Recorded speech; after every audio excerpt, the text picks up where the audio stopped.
महाराष्ट्र की उद्धव ठाकरे सरकार और राज्यपाल भगत सिंह कोश्यारी के बीच चल रहा युद्ध थमने का नाम ही नहीं ले रहा।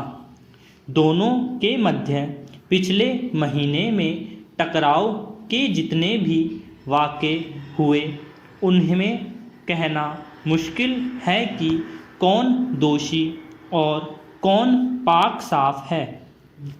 ताज़ा विवाद राज्यपाल को उत्तराखंड यात्रा के लिए महाराष्ट्र सरकार का विमान नहीं देने का है। राज्यपाल कार्यालय का कहना है कि सारी औपचारिकताएं पूरी करने के बाद भी उन्हें उत्तराखंड यात्रा के लिए सरकारी विमान नहीं दिया गया। बाद में वे नियमित उड़ान से देहरादून गए। पैरा। उधर महाराष्ट्र की सरकार ने आरोपों को नकारते हुए कहा है कि सरकारी विमान से यात्रा के कुछ नियम हैं, इनके उल्लंघन की अनुमति किसी को नहीं होती। फिर राज्यपाल तो स्वयं संविधान के संरक्षक हैं। सरकार ने सारा दोष राज्यपाल सचिवालय पर डाला है।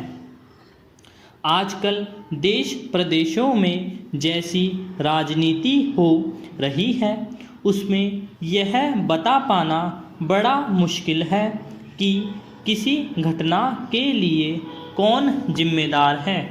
हाँ, इतना अवश्य कहा जा सकता है कि एक के बाद एक होती ऐसी घटनाओं से भारतीय लोकतंत्र शर्मसार हो रहा है और उसमें राज्यपाल पद की गरिमा धूल दूषित हो रही है।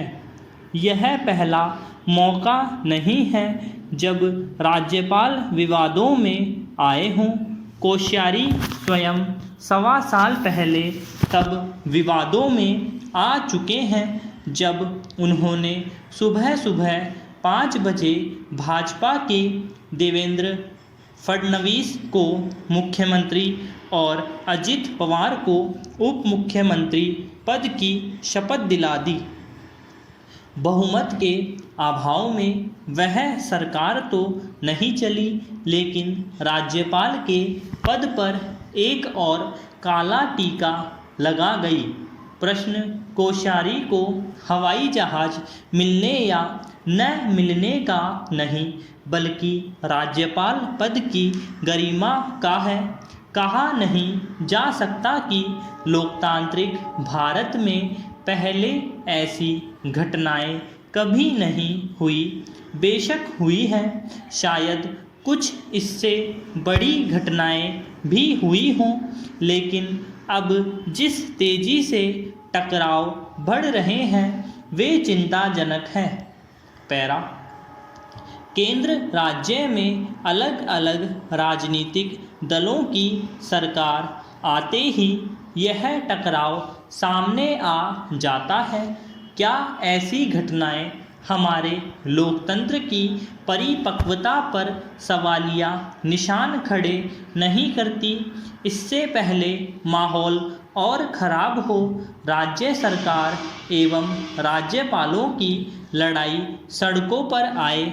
हमारे राजनीतिक दलों और नीति निर्धारकों को मिल बैठकर टकराव टालने के रास्ते निकाल लेने चाहिए। सर्वोत्तम रास्ता दलीय हितों की चिंता छोड़ सभी पक्षों का संविधान द्वारा बताए रास्ते पर चलना ही है।